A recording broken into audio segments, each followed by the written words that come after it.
Relationships today are different than how they were just a few decades ago. Love still exists.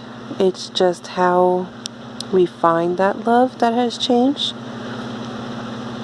Social media and technology has advanced so quickly in just a few decades that the way that we process information, it makes us more aware of things, so we can find information now very easily compared to how our parents or our grandparents used to be able to have to find information, researching on somebody, or asking your friend about somebody to make that connection. I think that we as a society have become more open to not being a monogamous culture. They even have the reality shows like that. What is it? Sister Wives, or like the guy with the 2 different wives. It's out there. It's still not something that a lot of people do. I wouldn't say a fetish. It's maybe how people adapt to a religion. They assume some religions say it's okay. I'm not sure what religion does, but being in a relationship like that, it leads to trouble. It doesn't have that one-on-one trust, that bond that an initial couple should have to maintain their relationship.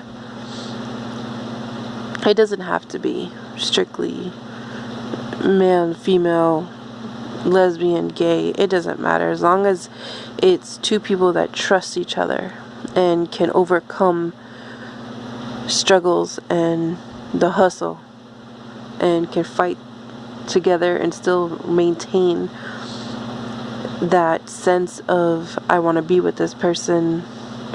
That is what love should be too. It should be a combination of feelings, not just a simple instant fireworks and it's a honeymoon phase, and it's a bunch of different feelings that create the concept of love. If you want to go behind science part of it, chemical reactions and all things like that in your brain, that happens. If that's how you want to, if that's what your take is on it. So it could be a lot of different things. Also, if you are a religious person, or your experiences in life makes you adapt to different changes, meeting new people can open your perspective on things. Education, learning, if not from other people, learning from books, teaching yourself different ways. All of those things can pose different relationships. I think people are still afraid of people's reactions to their own experience. So, why people are still afraid to come out if they're gay or bi or transsexual. If we lose that fear, no, not fear. If we could just be more accepting without such harsh judgment, I think more people would be willing to be more receptive to a relationship or love. They wouldn't have to hide.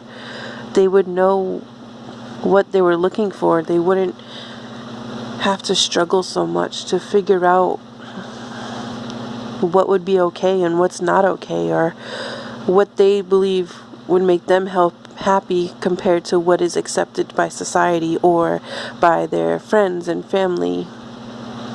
And sometimes their friends would be more accepting than their family, or vice versa. You have people that are so afraid because of others' opinions. And that's very sad to me, because you should always gain the courage somehow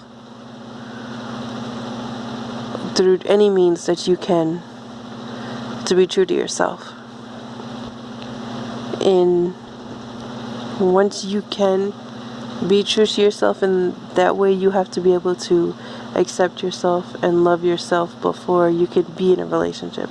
I don't believe any relationship, if you don't already have a sense of being of yourself, how can you put that emotion onto somebody?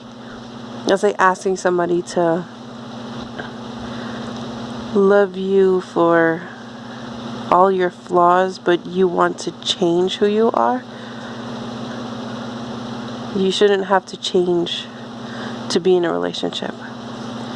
A relationship should be accepting, compromising, and working together.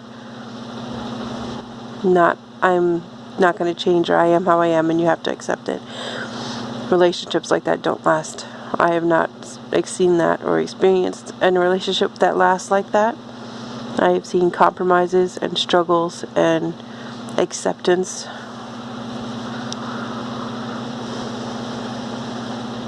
So I think love comes in different forms.